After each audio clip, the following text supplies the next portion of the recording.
Welcome in, and good morning to Views from the Stands on a Saturday morning. We truly appreciate you guys waking up with us and talking some sports. I am your host, Stevie B, Steve Brennan, and I got with me Mr. Brandon BC, and we have a fun-filled, packed day for you today.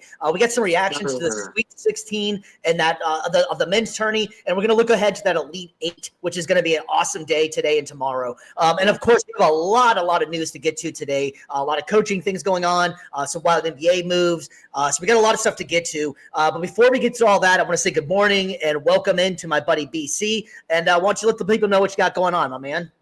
Oh, it's a beautiful morning here. And I know, again, it looks absurd right now, my setup. You know, you're not supposed to wear a title belt as a necklace. To that, I say, joke's on you. I can do what I want. But I gotta show some love real quick. The Rays yesterday got that dub on opening day. Walk-off win. It was a great feeling. So I'm doing great this morning. And I know you are, though, too, man. We're ready to get into some sports action. I think we got to pay the bills, right? We got to give a little bit of some time. Is that all right with you if I go ahead and shout your stuff out, my man? Oh, man. Well, as you guys know, we're about, 35, 34 episodes in deep at this point. You already know the missus and I. We got our small photography, videography business down here, brandes.media.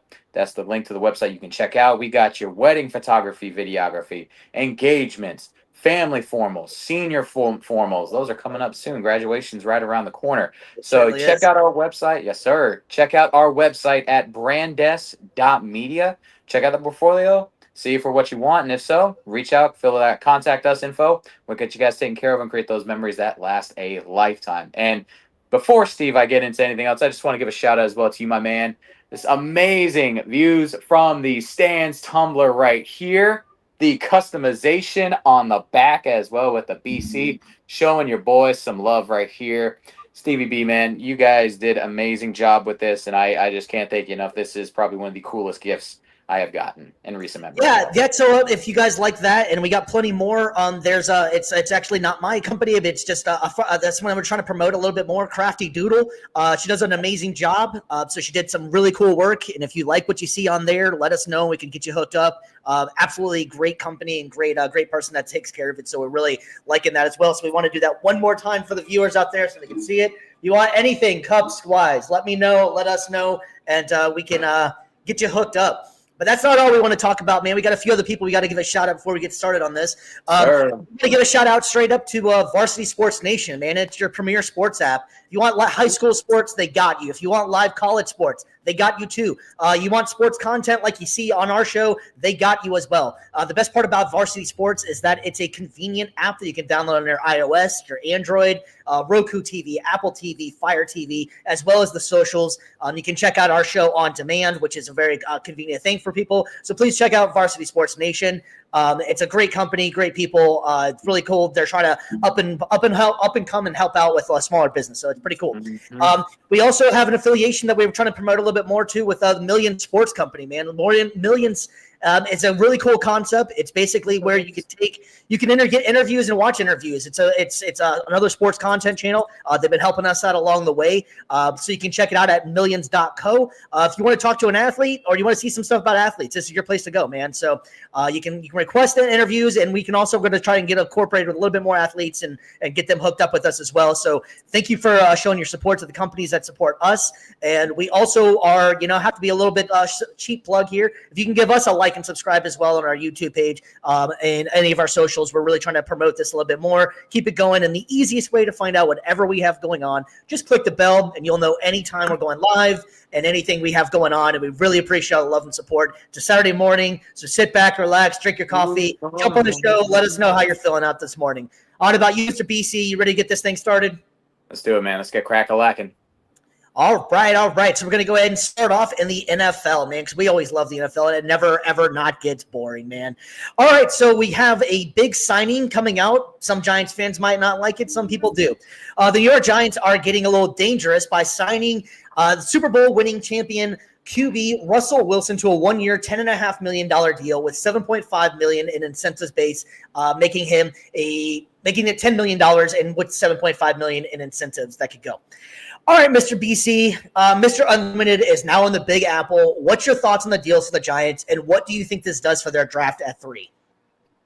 I mean, I will say this: it's a much better option than having Daniel Jones back there under center, and even Tommy Cutlets. So, it's not the best move they could have gotten. I mean, obviously, there's still Aaron Rodgers laying around. I mean, there's other, but I will say, compared to what they have on the roster, it's a good move overall. And I don't think necessarily this changes their position. I wasn't sure if they were going to really draft QB anyway this year. I think this is more of just a stopgap. They're probably going to wait until next year's quarterback class, just because after Cam Ward, it's kind of a crapshoot at quarterback for sure. So I see this more as just a temporary stopgap for them, somebody to kind of get them, through this season.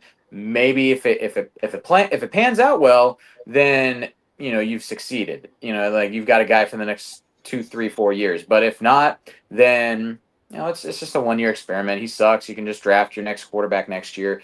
Possibly get Arch Manning, in the next few drafts or so, and just bring Manning prophecy back to New York. Honestly, I feel like it was the best move they could have done at the moment. Russ is not the answer long term. We all know that, but he's not a horrible 1-year guy. No. If you look back at last year, he finished above 500 as a starter. He had a record at 6-5. He threw for 2,842 yards, 16 touchdowns, and 5 interceptions, and helped the team get to a playoff berth. Now, granted, most of that was on the back of that mighty Steelers defense. But let's not forget, Russell Wilson did have that shootout game in Cincy where he threw for 414 yards, 3 TDs, and looked like vintage Russ. Point being, he isn't going to cause you any drama. And although he comes off corny at times, he's enough to get you over the hump next year. As far as the draft goes, if I was New York, I would go Travis Hunter because I think he's going to be an all-around football player and give you the most value at the pick.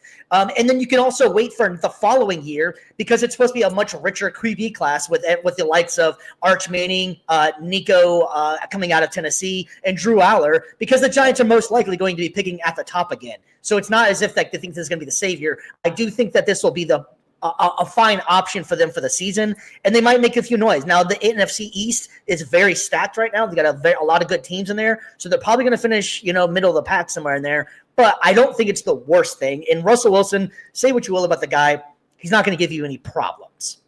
Yeah, exactly. And that's the thing with I will say, one could argue the talent of Aaron Rodgers versus Russ, but the difference is as well, Rodgers does cause a little bit more off the field problems and drama.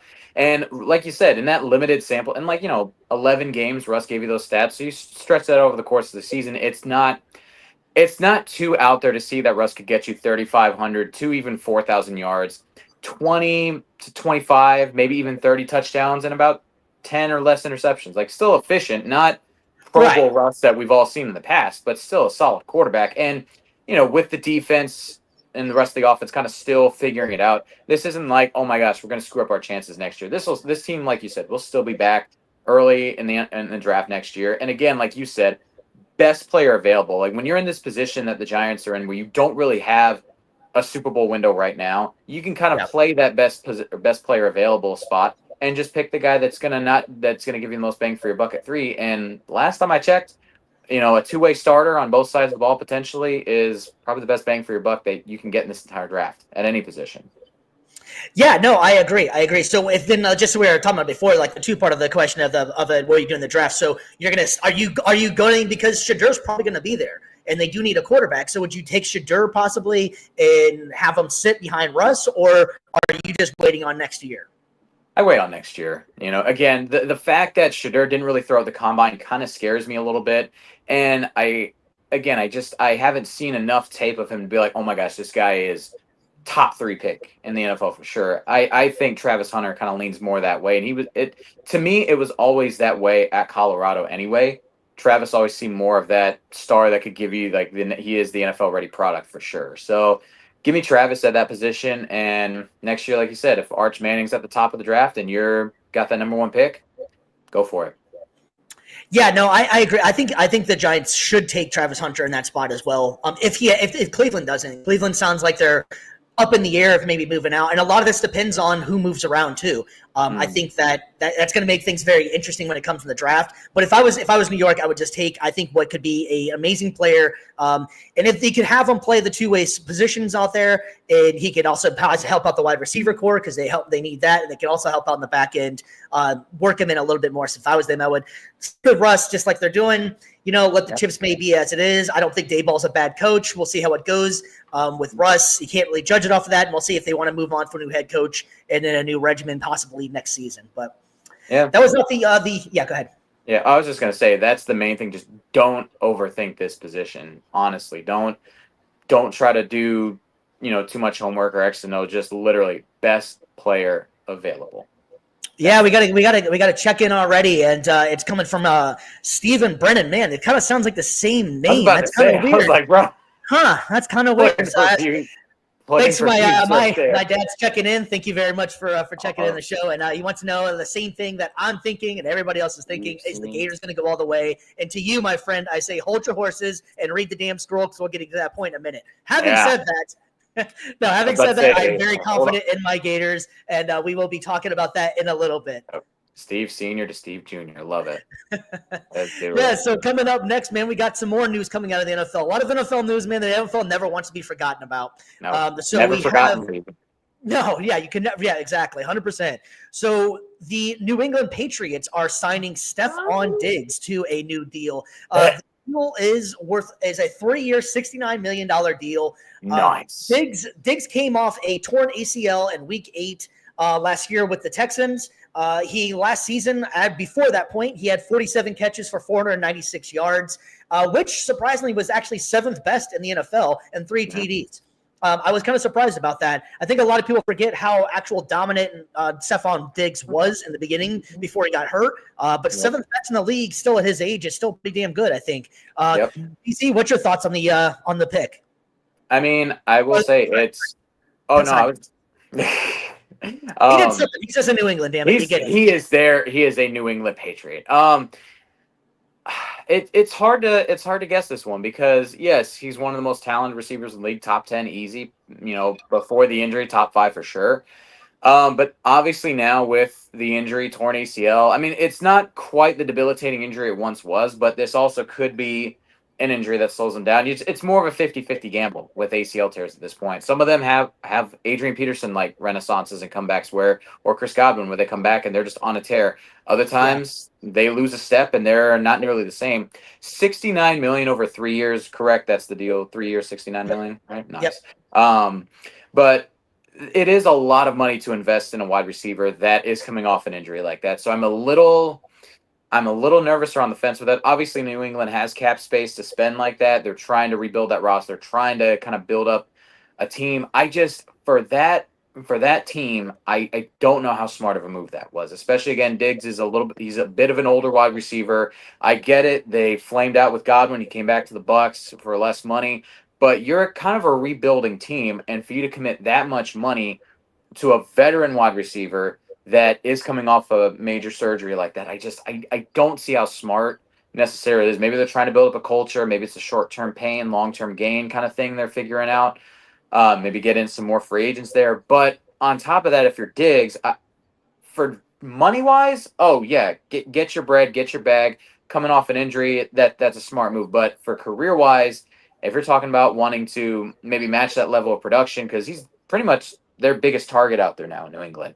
So you're going to be getting a lot of doubles this year. And on top of that, it's not going to be a competitive team. So if you wanted a ring, if you wanted any chance of finding glory in this league outside of the contract, you're kind of setting yourself back there for a little bit, I think. Yeah, I find it to be an interesting signing, to say the least. I think it's, again, kind of like the Russ situation. It's one of the better one of the better guys that's out there that was available. Diggs is definitely not going to be what he was, Minnesota, or even the Texans, But I do think that Diggs still has some juice left in the tank, if you will. And I think what the other thing is with this, at least he's a veteran and you have a young quarterback. Now, it could either go one of two ways. Obviously, we know how this goes. Either Diggs becomes a diva or he really does take him under his wing and kind of show him the ropes a little bit in Drake May. I do like Drake May a lot, and I think that the Patriots this offseason going into the draft should do the boring draft especially going that fact that this isn't a very wide receiver heavy draft, but get the O-line set up. Get that O-line set up, because I got to give my my buddy Brian some credit. He was saying Drake May can't throw a pass if he's on his back. Yep. You know, it don't matter who you have out there. You can have, you know, Adrian or whoever, any name of wide receiver. If he can't get the ball to them, it's not going to work. So I think that the Patriots should just get a boring draft, get the big uglies, get the line set up. You know, you're definitely not going to be winning a Super Bowl this year. We all know that. They know that. They're realistic about that. But Mike Vrabel seems like he's on the page. It could be coach speak, but Vrabel in an interview recently was like, I wanted Diggs because I like his attitude. I like his presence, and I've always been a fan of his game. So Vrabel, it might have been a Vrabel decision on that. I agree. They definitely wanted Chris Godwin. There was no lying about that. They made that very clear. They wanted Godwin. Godwin decided to go back to Tampa Bay. You have to figure something out. They really you can't go into the season with the wide receiver core they had. And sure. Diggs is available.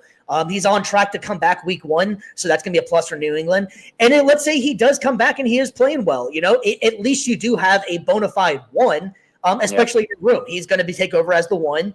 You know, and it's not a long-term deal. It's only 3 years. I'm sure that there's, you know, silver line, or there's you know, contract in there that if it's not working out, they can get rid of him after 2 or injuries or whatever. But if he has a healthy season and comes back, Diggs can still give you at least 1,000-yard season, no problem. It just comes down to what Drake May can do, and you give Drake May a legit chance with a legit wide receiver that knows how to play. Yeah, well, and like you said as well, this draft is going to be really important for them. And like you said, now that they've got wide receiver addressed, you really don't need to focus so much on that position. Like you were saying, hammer home offensive line. I can't stress that enough. The year the Bucs won the Super Bowl, they had they had difference makers at every single position on the offensive line. At tackle, Tristan Wirfs. At guard, Ali Marpet. And center, Ryan Jensen. Like, those are such – the Eagles, same exact thing. Like, when they've made it to Super Bowls, when they've won, they've had difference makers at least at every major position group. Not all 5, but if you can have at least 2 or 3 Pro Bowl-esque type players on your roster on the offensive line, you're going to be stacked. That quarterback's going to have plenty of time. Even if he's not the greatest, you give him time to throw, though. You set him up for success like that, your team's going to be great. And that's in addition to the run game. That's not just from a passing perspective, too. You can set your run game up for success. You really need to have that difference maker, though, up front. And this draft is pretty thick in offensive line. No pun intended there. It is pretty thick with a lot of premier offensive linemen. So I'm interested in seeing what New England does there for sure. Yeah, I mean, not making this a whole New England thing here, but we are talking about them here. But it is kind of work out, actually, I think, in their favor. They're in the 4th spot. Now they can either trade out, you know, get some more picks for it, or they just go with the surefire. I think that Abdul Carter, I would take him. And what works out good for New England this draft is that there's a lot of good running backs, and they could use help at running back because they can need to probably be a run-first team. They have a lot of good offensive – they can get some alignment and possibly a later round running back. That'll help them out as well. So I think that they're in a pretty good spot because landing Diggs, now they don't have to necessarily focus as much. And like we were saying before, it's kind of a weaker wide receiver class. So if they don't even draft any other wide receivers or maybe even a 4th round one, there's not the expectation of you had this guy out here, and Diggs can handle that at least for another year. And let's face it, next year's draft is going to be a lot better in offense. You know, like it's just a lot better offensive class than it was this year. This year's draft class just seems like there's a lot of guys that's going to play for 10, 15 years, but you're not going to remember their names. Yeah, and also, too, as well, like we were talking about Abdul Carter, I think that as tempting as it is to want to bite on a premier pass rusher, like in the 1st round like that, I think, again, this is a really thick or really deep class in terms of edge rushers, too. So you could honestly trade out of your spot, trade a few spots back, maybe where there's going to be one of those offensive linemen coming off the board, give yourself an extra 2nd or 3rd round pick with that. And I think that you can, honestly, you could grab an edge rusher there, sprinkled it in with another offensive lineman or 2, and you're still going to find some difference makers there. So they're not beholden to just staying put. I think now that we talk about it, I think that's actually smart for New England to do. Just, again, whoever's on your draft board, whoever's there, again, we talked about it with New York, best player available for you guys, you know, so. Yeah, and we'll definitely get a lot more into the draft. The draft's coming up April 24th, so we got some time coming up. And which I love the draft, honestly. It sounds kind of crazy. It's just basically guys getting picked, but it's there's always hope and like the storylines and, you know, what teams do. Makes it a lot of fun. So we'll definitely have a lot more coming up in the draft here soon, very soon, a couple weeks from now. Yeah. So keeping with the NFL, man, a lot of NFL news this week, and it's in the offseason. So, you know, like you said, the never forgotten league. So the Baltimore Ravens have added Jim Harbaugh to a 3-year extension, which Jimmy I or love. That. Johnny? Yep, damn it! I knew I was going to do it. It's Jim and John. I was those, like, those damn oh Harbaugh. no! You got me good on that one because I Those knew I was going to do Harbaugh it. boys. Those Harbaugh boys, man. Excuse me, let me get that correct. John Harbaugh to a 3-year extension. They didn't release the numbers on it, but a lot of coaching stuff they normally don't release it too much as much. But making him only with division rival Mike Tomlin of the Pittsburgh Steelers the longest tenured coach in the league. Harbaugh has a record of 172 and 104, 13-11 in the playoffs, and has won the Super Bowl back in 2012. Personally, I love the extension of John Harbaugh, not Jim, John. Got it right that time. But anyways, I personally love the contract extension for John Harbaugh, and I like it because a lot of times the guys stick around for too long. They get stale. They get boring. Players stop responding. John never has that. I never see sidelines where there's bad demeanor on the sideline. There's never players in the press conference saying, hey, ask my coach about that. Lamar Jackson seems like he absolutely loves him. And I like it because if you're listening to those mic'd up things, I think he has an absolute respect from the players and for the players. He's constantly gone up to Lamar and be like, what do you want to do here? How are you feeling? What's your thoughts on this? And that's ultimately what you need to do is trust your guys. That's what you have them for. And Lamar Jackson, let's face it, is an MVP caliber player. The biggest thing there's been for the Ravens is that they haven't been able to get over that hump. And let's face it, most AFC teams haven't. The Chiefs and the Bills, like you have a lot of gauntlet to get through in the AFC to get to that point, to get back to the Super Bowl. But every single year that John Harbaugh has pretty much been there, they've been relevant and they've been with it. But I want to go back to one more thing real quick about with like Lamar. I love like what I was saying before. I love those videos of him and Lamar like literally just talking on the sideline in a timeout. Hey man, what do you want to do? What are you seeing? What do you like? And that's what I think why players don't mind playing for them, because it's honest and it's real and he believes in what he's doing with the players. And Lamar respects the hell out of him. Lamar has always talked about how much he's had his back and how much they liked him. And so I think it's a great signing. I like Harbaugh a lot. Oh yeah, having a great relationship with your quarterback and your coach is such a big thing. And as well, being able to relate to your players like he has, I think is such an underrated thing in the NFL too. Like we think, NFL guys, NFL coaches is going to be that Bill Belichick type where all of them are going to have the whistle in the mouth blowing and they're just like spitting, cursing, all that sort of stuff at their players, yelling them, get on their case. But really the best ones, especially in today's league, they just know how to relate to their guys.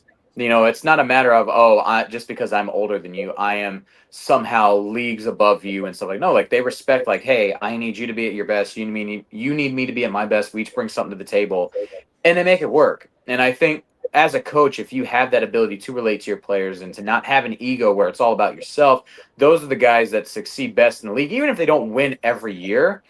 But you have guys, though, that stay with their teams for a long time.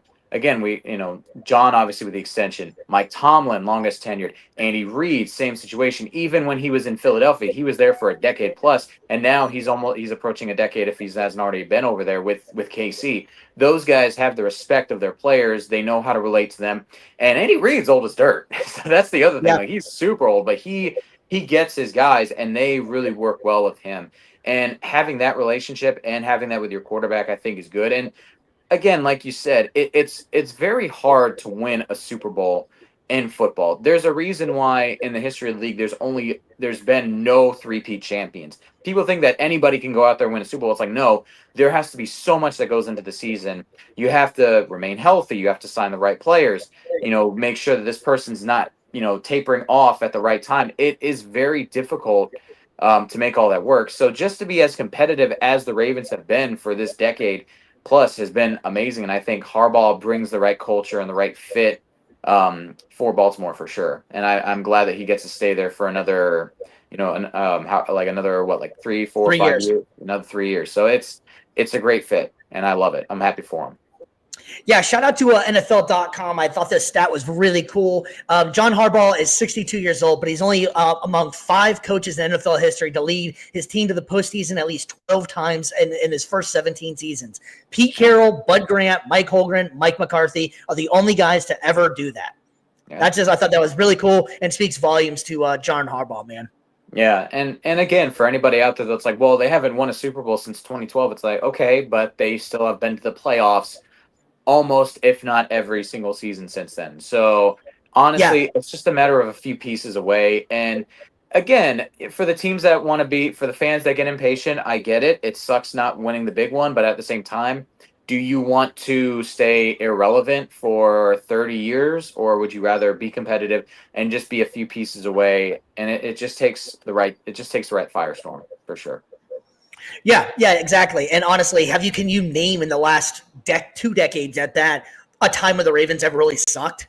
The Ravens have pretty much always been competitive, even if they don't make the playoffs, which is almost extremely rare. And they're in a tough division. The AFC North is a hell of a division. So I think that's kudos to John Harbaugh. I mean, he keeps his team relevant. It is I would say it is the toughest league or the toughest division in the league, just because of the fact of how physical it is. And again, the laughing stocks like Cincinnati and Cleveland, even they have years where they surprise and they're able to put some good teams together. And when they play the AFC North, they come to play. Exactly. And it's going to be a physical contest. It's going to be, you're not going to walk out of there in one piece. You're going to be limping. It's going to be a hard fought contest for sure. And like you said, early 2000s Ravens, it was that defense that got them through, and just to see them transition from that defensive powerhouse team to around the 2010s, they started shifting the focus to offense, and now they're one of the most dynamic offenses in the league. It's that interesting dynamic where you'd like to see maybe that intersection meet with the defense and offense, but they, like I said, they're a few pieces away. They'll figure it out, and it would not surprise me at some point if Lamar and them win another ring. So. Yeah, and honestly, too, if you only get one Super Bowl in your life, how cool it is that you beat your brother for it. Yeah, honestly. And that's the thing. If you have to beat anybody, that feels pretty good. And like the Harbaugh say, who has it better than us? Nobody. Exactly. You got one brother that's got the national championship, and he's just like, hold him up there. I'll raise you one. Yeah, exactly. So, all right, man. Well, we have a lot of coaching news. It's been a busy week here. Sticking with it, we're going to move from the NFL and go to the college ranks as Coach Prime has signed a new deal, man. And this one was kind of interesting, man. I found this one to be pretty cool.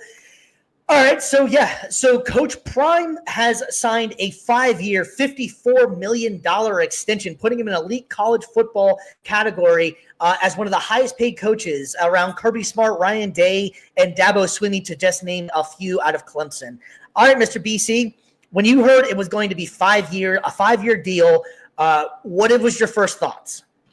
I thought it was a bit much. I mean, don't get me wrong. I think that Deion definitely, again, when he signed with Colorado, it was like the same thing. He brings that swagger. He brings a culture change, a culture shift for sure in a school.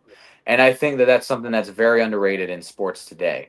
But I would say the 5 years is a bit much. Like, Colorado was impressive this past season, but I feel like I want to see more out of these Coach Prime teams. I want to see them make a little bit more noise. I want to see them, actually do something a little bit more substantial before it's like, all right, 5 years, you're the guy. Yeah. That's a lot of time, a lot of money to commit to, dude, especially one that hasn't even been in the college football playoffs. So I think, and again, for sure you're rebuilding a program. It's not easy, but it's like, I think giving him like a 3-year deal, again, would be something I'd be more comfortable doing. But again, he might, knowing Prime, he is very much, he's that guy, he's that coach. He's going to ask for that security. He's going to ask for the money. And it's like, that could be very well what he asked for. And again, don't blame him. Get your bag.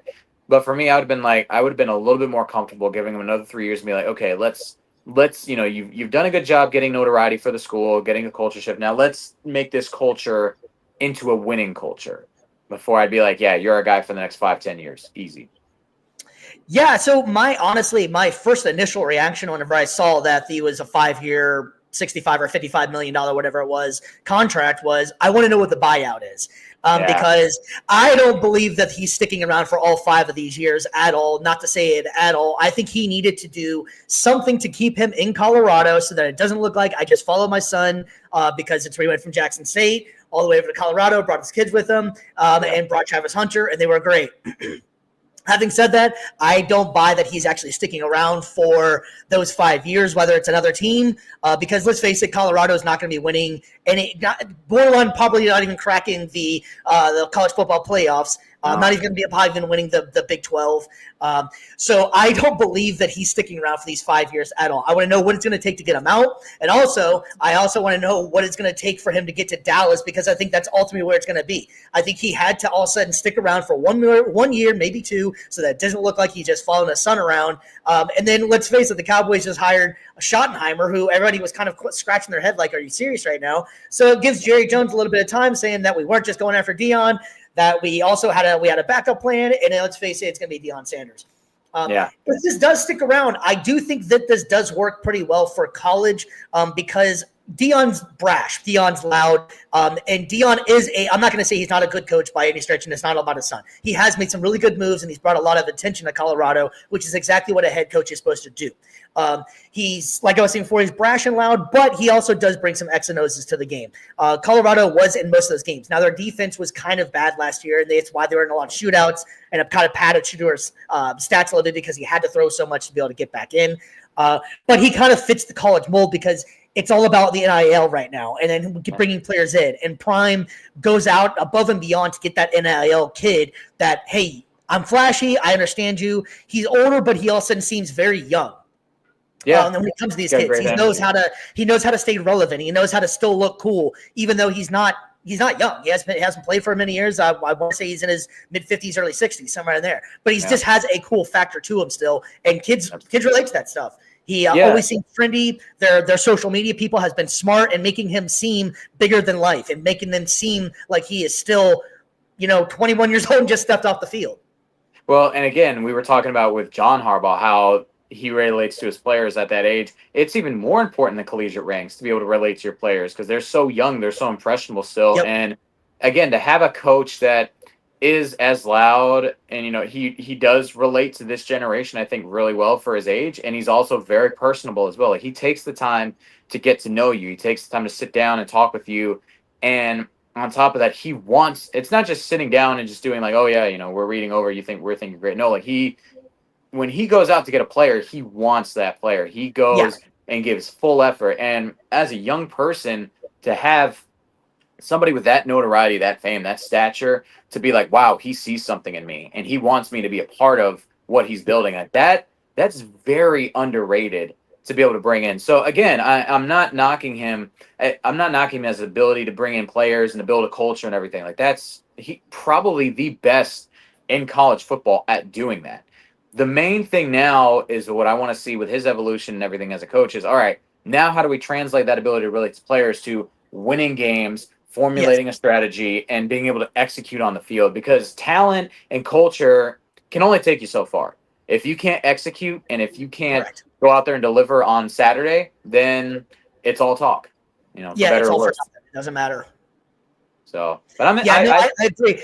And what Deion can always fall back on, and there's no denying it, no one can say he is one of the greatest football players of all time. I mean, there's no debates. There's no, you bring up Deion, you can't be like, oh, he was overrated. Absolutely not. The guy was a 2-athlete sport. Probably could have played basketball too. Who the hell knows? Like, the guy was just athletic as hell. And when he was on every Sunday, every Saturday, he brought it. Still one of the best Florida State players of all time. There's not much you can say that takes away from his actual football knowledge and football skill. When it comes to coaching, I think it's a little bit TBD because, like we were saying before, he's been able to fall back on that. He had his son that's really good. He had Travis Hunter. These next 2 seasons, I feel like, are really going to show, does this guy really know what the hell he's doing, or was it the fact that he has had some really good athletes that he was able to find and bring with him? So I think it's going to be very interesting, and the whole Prime brand will be a major thing going forward for Colorado. But like I was saying before, I tend to think that this is more of just until something bigger and better comes along, because Colorado's not going to be fighting for the championship anytime soon. Exactly. Yeah, I totally agree with you though, and I feel like college is the only sport that does this, where they give you a long extension for nothing. Like, there's no reason why you have to give a 5-year, 10-year deal, and it never works out in college. Like, I totally agree with what you're saying. Why not a 3-year deal? Oh, I was saying, like, unless you're Nick Saban, it's very rare that stuff works. Correct.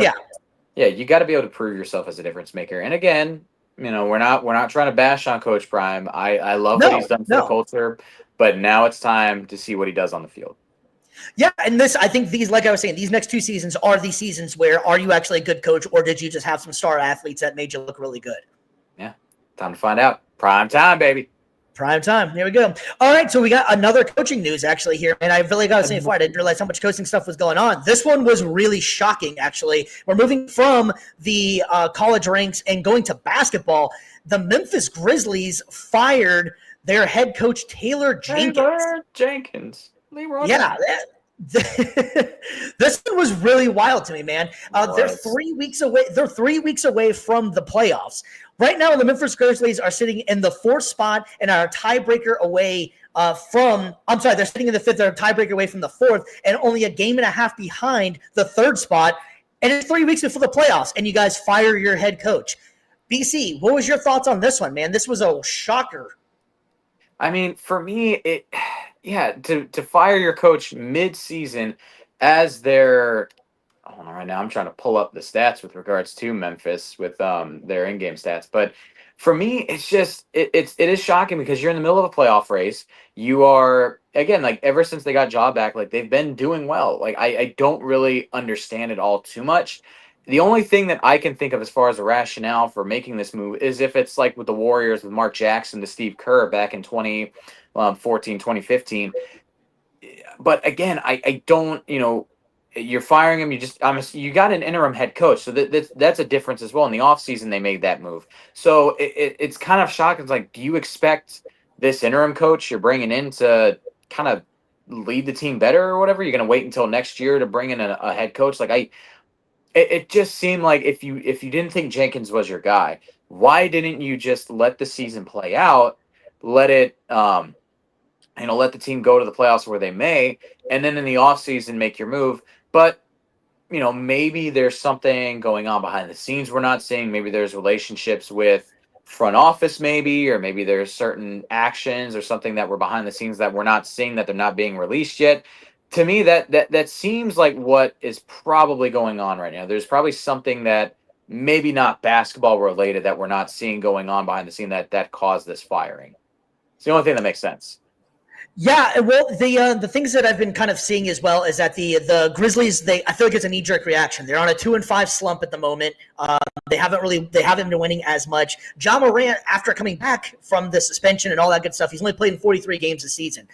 Having said that, even without Ja Morant, they still, I think, made it in the 7th spot. They weren't doing too bad. Morant's been a little bit kind of working his way back. He did almost have a year and a half off, so he has his flashes that he's still good at. They're still a playoff team.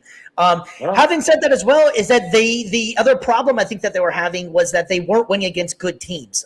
They weren't. I think they're only, since the All-Star break, we're only like 1-7, 1-3, somewhere like that against winning teams. So maybe they're just worried that coming into the playoffs that the writing's on the wall that you can't do it. I would not have made this move 3 weeks before the playoffs unless you had, a Phil Jackson or something like that waiting in the wings that's ready to take over and ready to dominate, because that's ultimately saying it was his fault, no one else's fault, and that you don't need to make moves. I mean, I will. Oh, sorry. I was just going to say, though, too, what's surprising is I knew that Memphis was having a good year offensively. I just didn't realize they were 2nd in the league in points per game. They have their first in pace, and they have. Let me pull it up here real quick because I'm just pulling it up right now. Hold on. Like they're talking about like the strength of schedule and everything too. They have a top 5 strength of schedule. So like you're looking at it. The one thing that's lacking is the defense. So yeah, this isn't the grit and grind Grizzlies of yesteryear, but again, you have a top 5 offense, fastest team in the league. Like I don't, and even their defensive rating is top 10. So again, to me, that this just screams something going on behind the scenes that we're not seeing. Again, I don't want to speculate too much. It's just from an analytical perspective, it does not really make sense. Even with, like you said, they're struggling against good teams.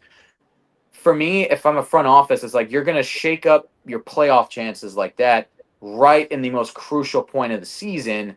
It just doesn't make sense. It really doesn't. Yeah, I'm waiting to hear what the story's going to be on coming out. The players were shocked as well. There hasn't been any kind of, he's a hard coach, but the players didn't have, no one's come out and been like, I can't work with this guy. I can't play with this guy.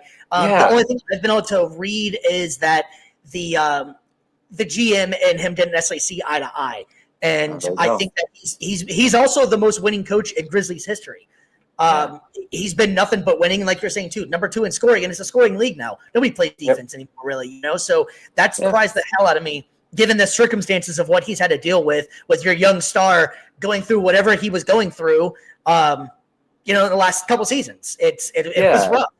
I mean, and now that you mention it though too, like, coach not having a great relationship with the GM, it does make sense because sometimes maybe the GM wants a little bit more control or maybe doesn't want coach's input as much with basketball decisions as he likes, or maybe sometimes the coach wants a little bit more control than what he should. So to me, that just seems like the most likely option right now. Again, obviously this is very breaking news right here, so I know there's going to be a lot more looked into it, but yeah, I mean, that does make sense. Again, maybe one side is trying to overstep the other, and it's like, no, we're not going to do that. We'll see what happens. Again, with you saying as well, the relationship with the players and him, like that, it to me, it does not scream any issues with him running the team or anything. Yeah. To me, like, it screams either issues with the front office or there is something going on that we didn't hear about yet. Yeah, that's gonna be definitely a TBD on what more is gonna be coming out with that one. It just kind of happened yesterday, and it kind of shocked the world, the NBA world. But sticking with basketball, man, we're gonna go ahead and leave that, and we're gonna jump into this Sweet 16, man. And we had some games for you. All right, man. We ended up having, the Alabama. We're going to start it off from the top up here. Alabama took on BYU and just put on a dominant performance, man, winning 113-88. Alabama set the new record for the tournament for 25 threes. And my man, Mark Spears, I love that kid. I think he is a fantastic player. He's been there for a while. He is NBA ready, and that kid's going to make it. Alabama played a hell of a game. They looked dominant from the start. But I have to give BYU some credit, man. The first, let's go 10 to 12, maybe 15 minutes of that game, BYU was sticking with them. BYU came in ready to play. They run a very NBA-ready offense. BYU has a hell of a program. I came out of that game with respect for BYU. It was just that the threes were flying. BYU plays a very NBA style. They got some kids, I think, that are going to make it go pro. What was your thoughts on the game, man? No, I was going to say I was going to be a little cheeky right here and make a Book of Mormon reference, but I'll save that one for BYU. But yeah, no, again, you're playing one of the most dominant offenses in college basketball. It's going to be a tough task for sure. It seems like this year that Cinderella magic that we've come to expect from March Madness, the madness of March, has been pretty sane actually this year and been pretty stale and boring in terms of we pretty much know who's going to win these games by just looking at the seeding. But Bama was Bama. Again, shout out to them. We talked about it before the show. It's interesting how football aspect wise, Bama's been so known for their defense. And then when you go to basketball, it's the complete opposite. Their offense all the way, one of the best offenses in college basketball, and then one of the worst defenses. So they run and gun it in Bama. So that Crimson Tide, flows strong, and it was going all over the place last night. So, shout out to them. They handled business. They did what they needed to do. BYU put up a decent fight for about quarter of that first half, or for the first half of that first half. I'm not gonna lie, man. The beginning of that game, I in the back of my mind, there was some BYU actually plays pretty damn good. I didn't think Bama was gonna fall apart, but BYU came to play, and I'll give BYU credit. I came out of there impressed with BYU. I'm not gonna lie. Yeah. They gave it their best shot. It's just Alabama was able to take that, and they dished out a bigger blow for sure. So, for boxing terms, BYU went to the body, and Bama just went straight for the head.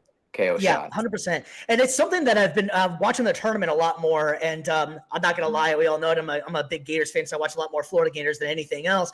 But the SEC, their style of play they play is so fast paced. Every team is almost like a track meet. And it's wild just watching all these almost interleague, if you're taking a baseball term, games. You've got the Big Ten. The Big Ten, to me, still plays like old Big Ten. It's defense. You're going to score 60 points, 70 points, maybe at most or something.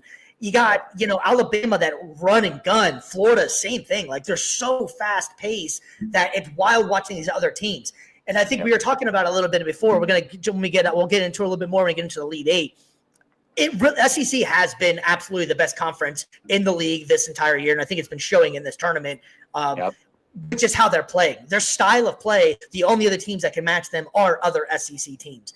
So Bama's going to be Bama's going to be playing later on today, which is going to be a great game, and we'll get into that matchup in a little bit. But we're going to move on to the next game of that night, and I am super excited about it. That's right, my Florida Gators, baby. Let's chomp it up. The Florida Gators are looking damn good, and I'll bring it back to our viewer question earlier. Yes, you're damn right. They're going all the way. The Florida Gators boy, pretty damn good. He's got the Gator mode activated, baby. We're going. Man. We're going to the Final Four. Florida Gators end up winning 87-71 over Maryland. And the story of this game was the rebounding. Rebounding was a major factor, man. Maryland only got 20 rebounds the entire game compared to Florida with 42. They just out-rebounded at the boards, right? What's that? You could say the Gators were chomping at the boards. Oh, nice. Yes. I will allow. There's your dad joke of the day from me. So, and I'm not even. There you go. Yeah. So this game was pretty interesting, man. The first half, it was all turnovers, man. Turnovers. Florida could not hold on to the ball. They turned it over, I believe, 11 to 12 times in the first half, which is unheard of for Florida. They're a very good team that doesn't turn over the ball. They maybe average 8 to 10 an entire game, not let alone a half. So Maryland was right there with them in the beginning. Second half rolls around, Florida makes adjustments, and what do you know? They stop turning over the ball and they dominate the second half.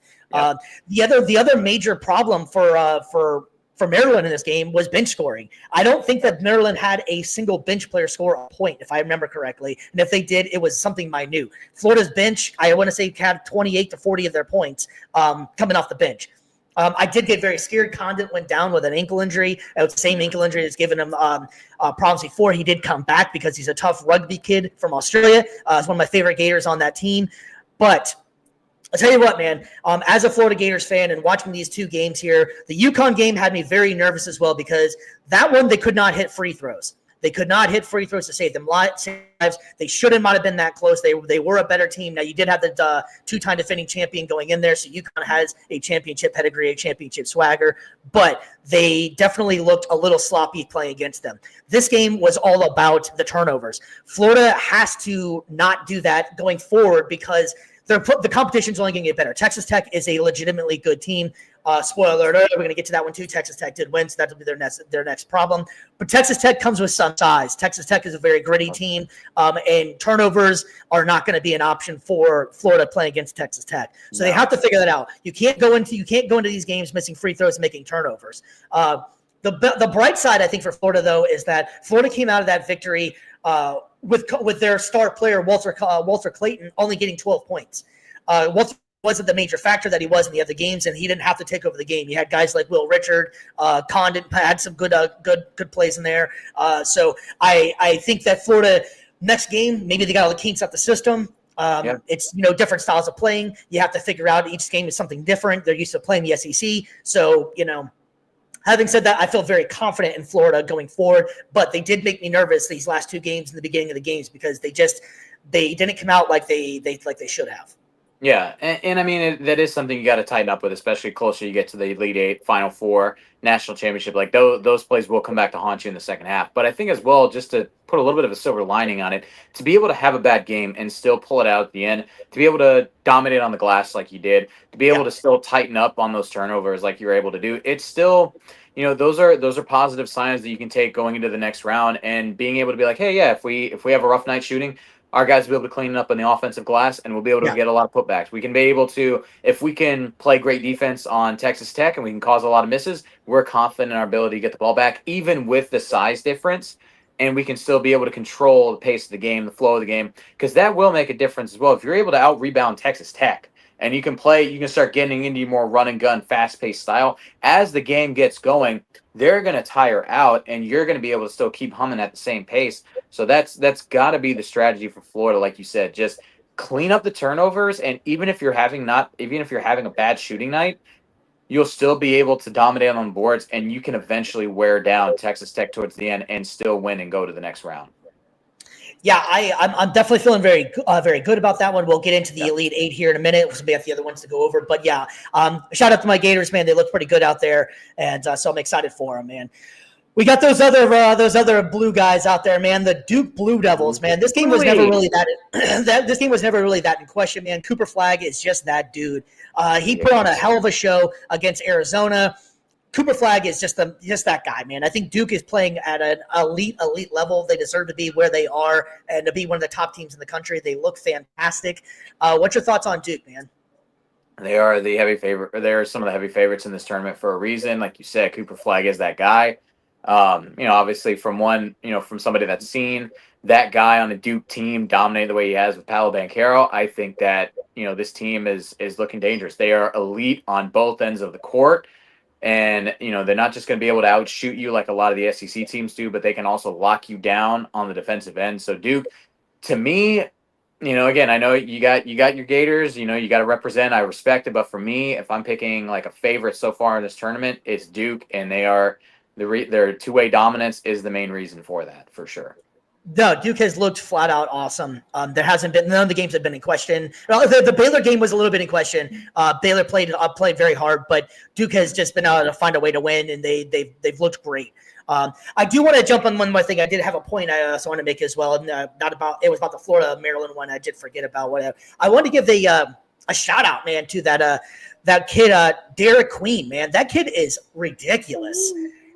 If he doesn't get a sponsorship by DQ, it doesn't make any sense in the world, man. But having said that, man, that kid can move. I give him I'm pretty sure he's going pro next year. I don't see him sticking around the Maryland program, going pro. But that kid can move, man. For a center at his size, he made that final shot in that game against Colorado State. The bank shot off there. That kid can flat out play, man. That kid's going to make some noise in the pros. If he can develop a shot a little bit more, I think he'll turn some of that.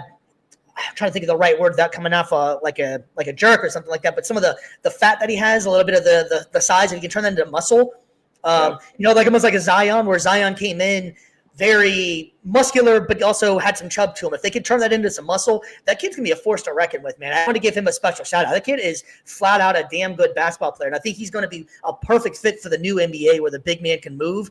That guy can handle the ball. He ran it up the court a few times as almost a point guard. I was very, very impressed with Derek Queen. Oh, yeah. And, I mean, I think, again, just being selfish here with the Magic, that's going to be a position, I would say, in the next few years, even right now, that we need to kind of fill. So, John Hammond, rest of the squad up there in that front office, be on the lookout. Wendell might get traded. Goga might get traded at some point. And, if you want to put a big man next to Paolo and Franz, it's that perfect fit because he can switch, he can move, he is an athletic. He has handles. He has handles for a big man. I was very impressed with his handles. And I think that's like the perfect fit for that team. Honestly, just another biggish guy that can move like that and can switch. It's gonna be dangerous.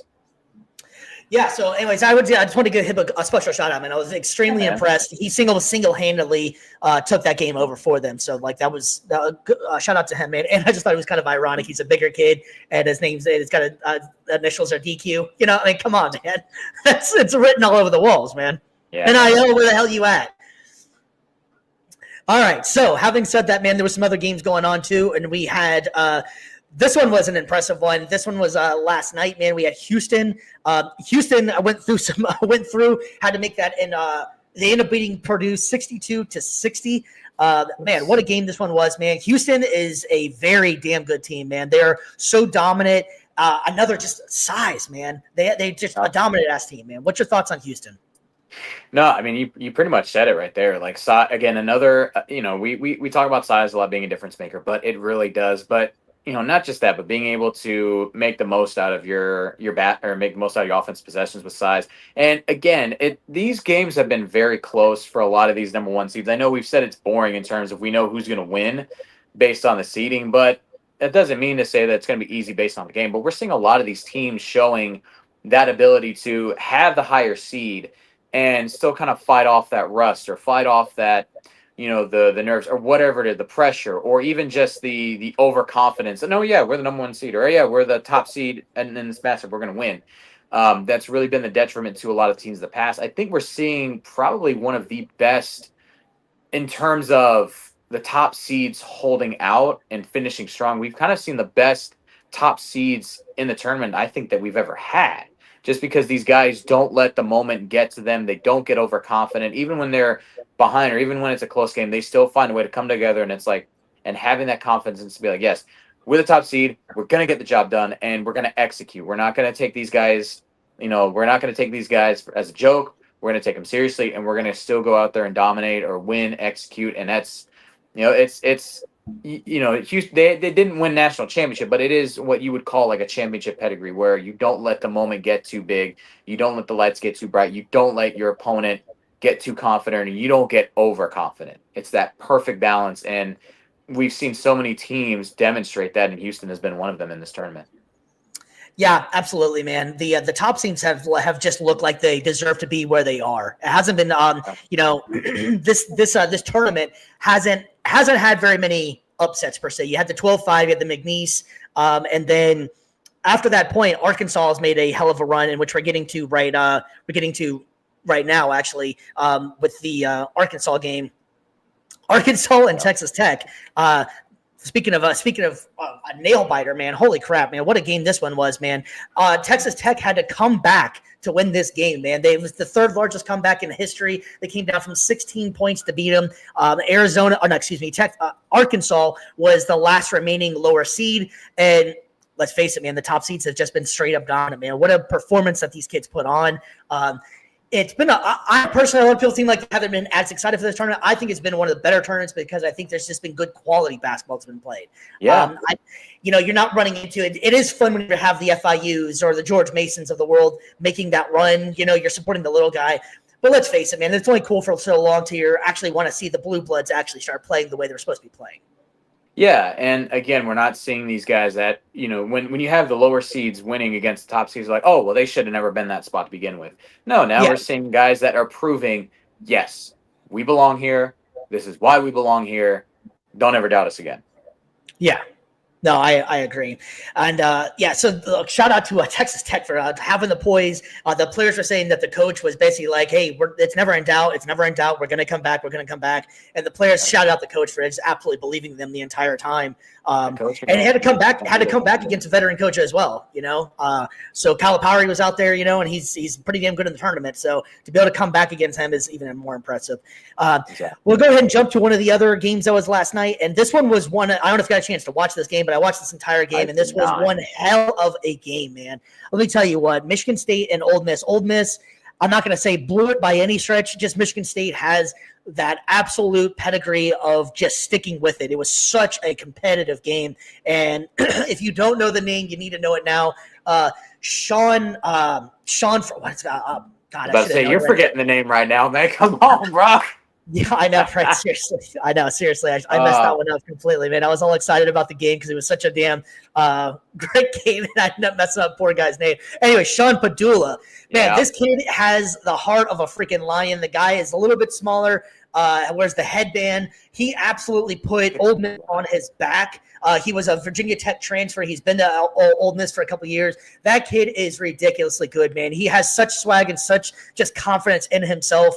I'm not sure what he's going to be in the pros. I think he'll end up getting drafted. I can see maybe being like a second-round pick and being like your six-man sniper kind of guy because the kid just plays with absolute heart. And also can't forget about Michigan State. It was so cool, and I don't know if you got a chance to see this graphic or not.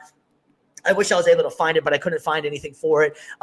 Jason Richardson, I don't know if you remember Jason Richardson in the NBA, amazing player, so much fun to watch. His son now is a freshman at Michigan State with the all-time scorer last night. That was such a cool thing. And the wild thing is if you didn't get a chance to see it last night, was that his father and him have done the exact same path. And when I say the exact same path, I mean they played the exact same teams in the same spots and both have had the same outcomes. Ironically, and this would be insane, and I hope it doesn't happen because they have to play my Florida Gators if this plays out. His dad won the national championship at Michigan State against the Florida Gators. The Florida Gators have a chance to make it to the national championship, and so does Michigan State. They will literally go through the exact same path with the exact same result. If that happens, that is insane. And here's the other kicker. It's with the same coach. Wow. Dude. Yeah, and I will say as well, like I've seen his son play up close and personal at state championships for basketball. Dude, state title game against, I believe it was it was state champ. I forget the high school, but I know they played Columbus with against Boozer's sons as well. Okay. Those guys, those kids are studs. But yeah, Yeah. no, Jace Richardson lives up to the hype for sure. And to see him doing what he's doing on this stage, like, even in this year, like he's shooting 50, 40, almost 90 kind of numbers. Like that's Yeah, incredible. and He's a super that's exactly what I efficient was scorer. saying. Super efficient. He didn't take Yeah. any bad shots last night. Yeah. The 2 shots that he missed, he should have possibly made, and you could see it kind of affected him, but not Yeah. to the point where he started making bad decisions. He just got Yeah. poised and believed in himself, and the Yeah. players seemed like they love him. Man, if you didn't get a chance to see, the press conference was great after the post game. Tom Izzo was literally in tears. It was such a hard-fought game. Michigan Yeah. State only led for about 3 minutes of that entire game. Yeah. Ole Miss had him. There was multiple ties, but Ole Miss just couldn't hold on to that lead. I think the pace they were playing just tired them out. Like, it was such physical. That's pretty much been the story of this tournament is the pace of play, and teams that are able to run that run and gun style have been able to win and pull it out in the end, win some close games. And then that fatigue that just develops over the course of those 40 minutes for the opposing team, it's too much in the end. You got to be able to keep up. And if you can't, dude, you're getting cooked. And that's a reason why a lot of these top teams are succeeding. They can keep up.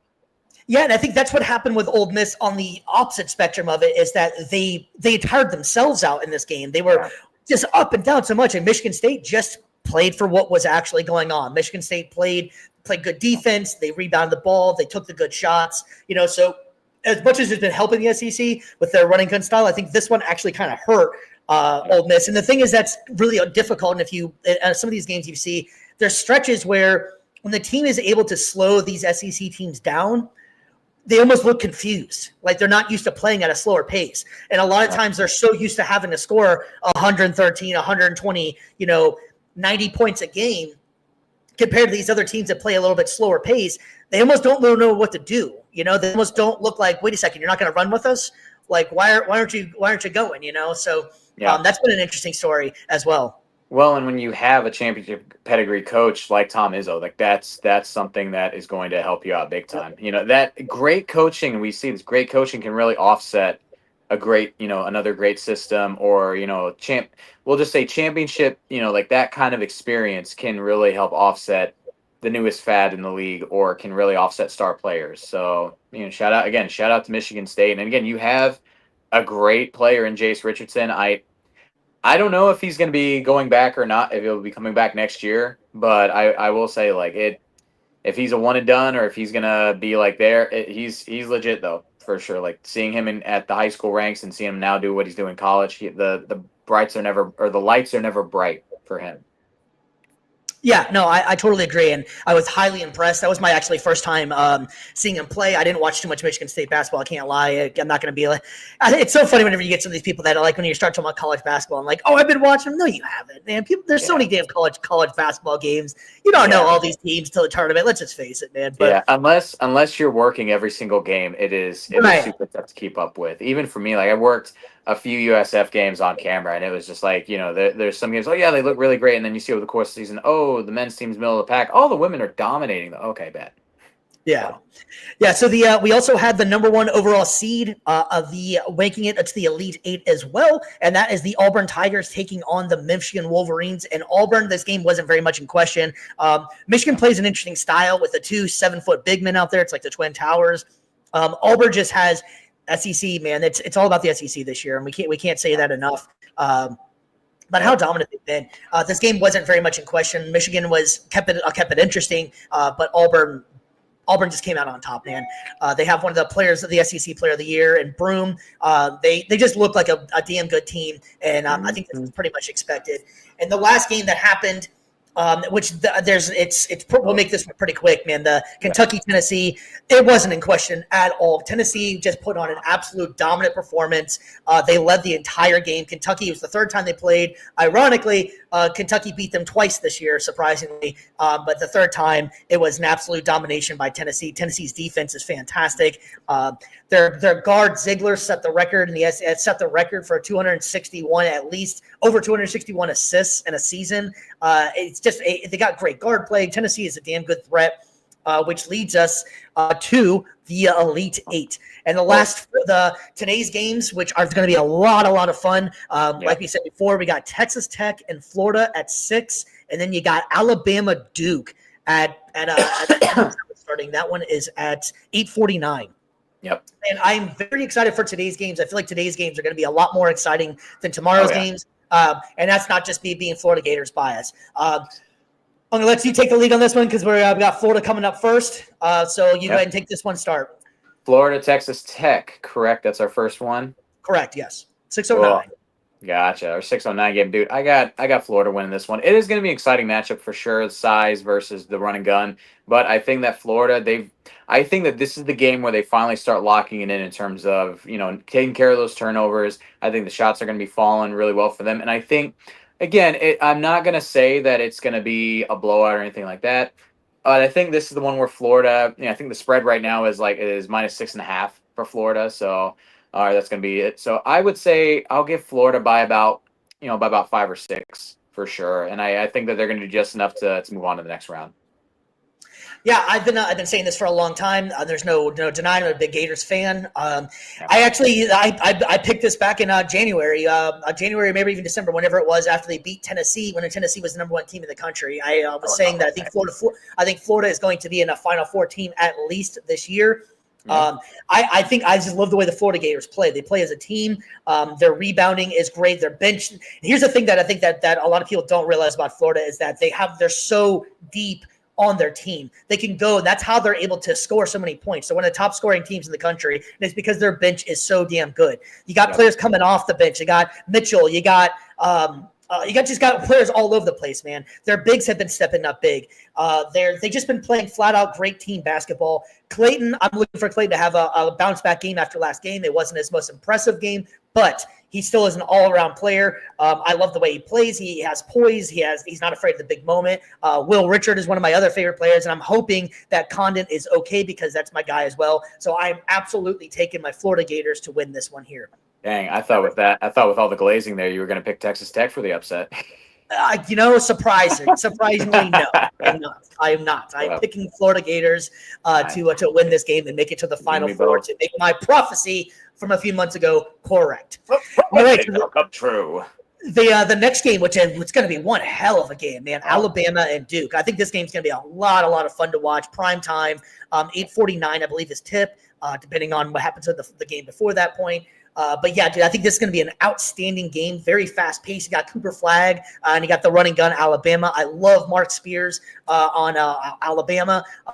I'm actually going to take Alabama in this game. I love their offense. I think Alabama is ready to go. Alabama is a damn good team. I think Duke is very well ran, very well coached. Cooper Flagg is very impressive. I totally understand why this kid is getting all the love and all the credit.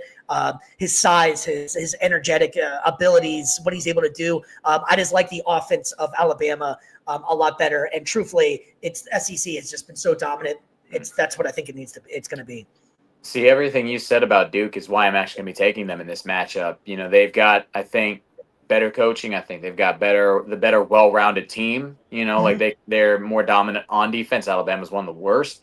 And then again, they've got the star player on the team as well in Duke. So I feel like that's going to be enough to put them over. And, maybe Alabama, I think their best hope in this one is, keep sticking with the run and gun. And on defense, you're going to have to find a way to contain Cooper Flagg, make him pass to his other players, make him use the rest of the team to beat you.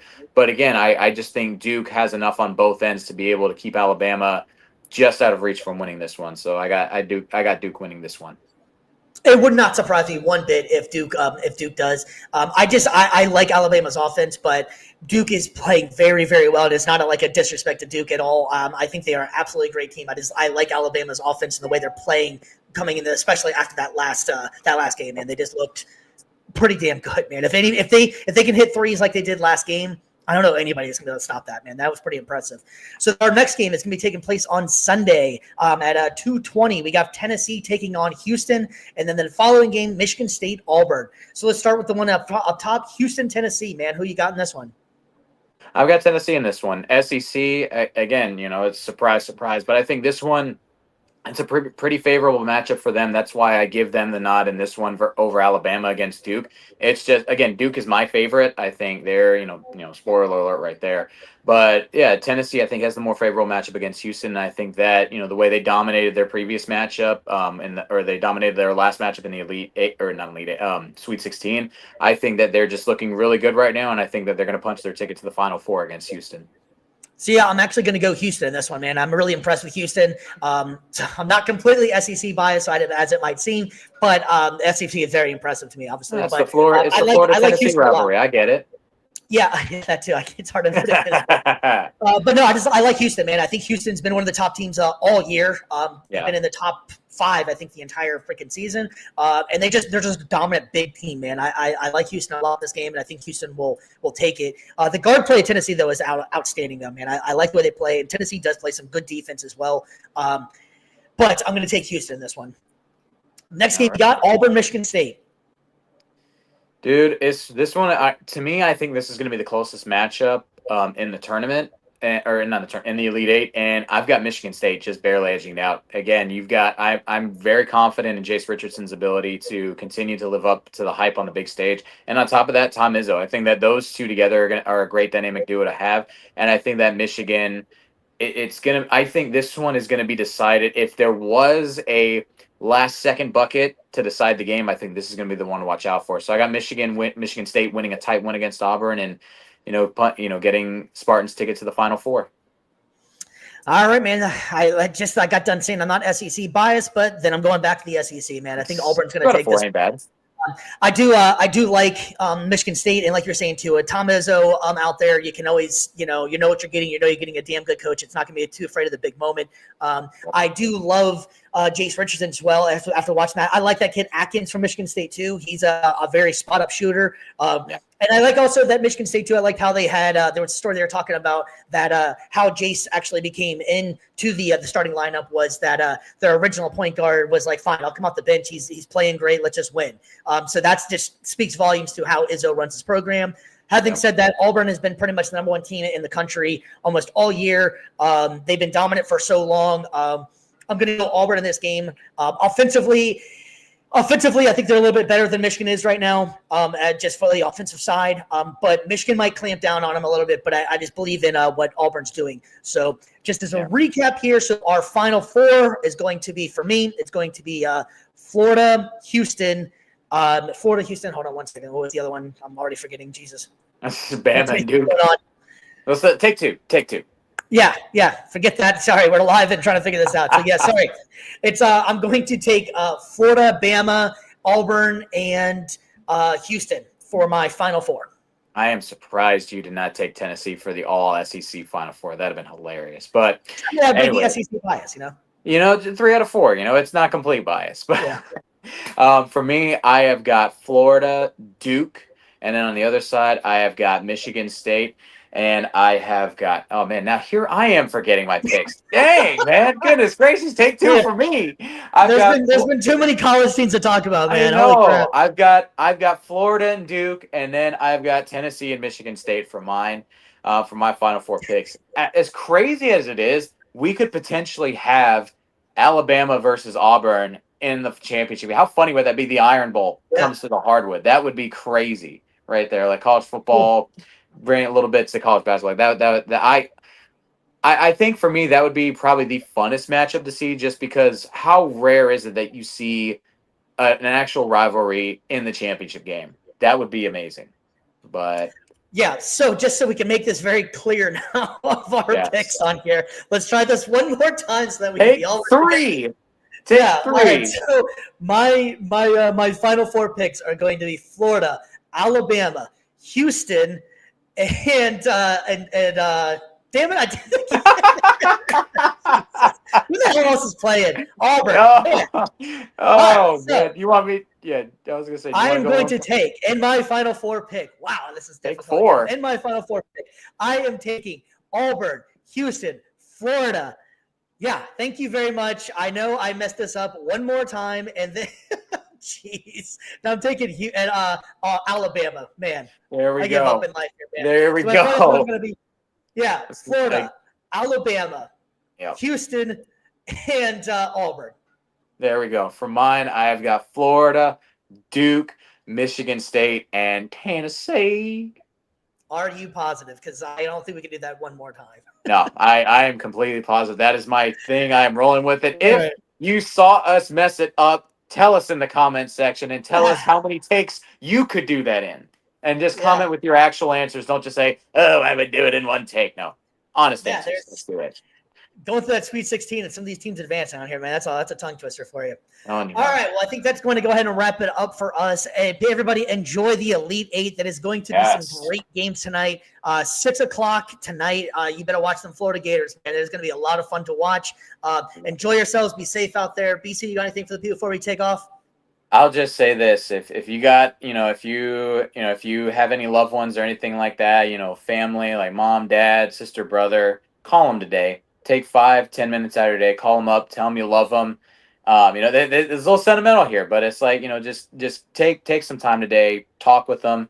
Just see how they're doing. You never know really how much, a few minutes out of your day can mean to them, and just how much it can mean to you. Because you never know when those moments are going to be gone, when you're going to see them for the last time. So just really take some time today. Tell someone in your family you love them, and just talk with them and see how they're doing. It's going to mean a lot. Trust me. You know what? I'll take your advice. Dad, thanks for checking in on the show. Sir, Stevie Sr. Yes, sir. We appreciate you.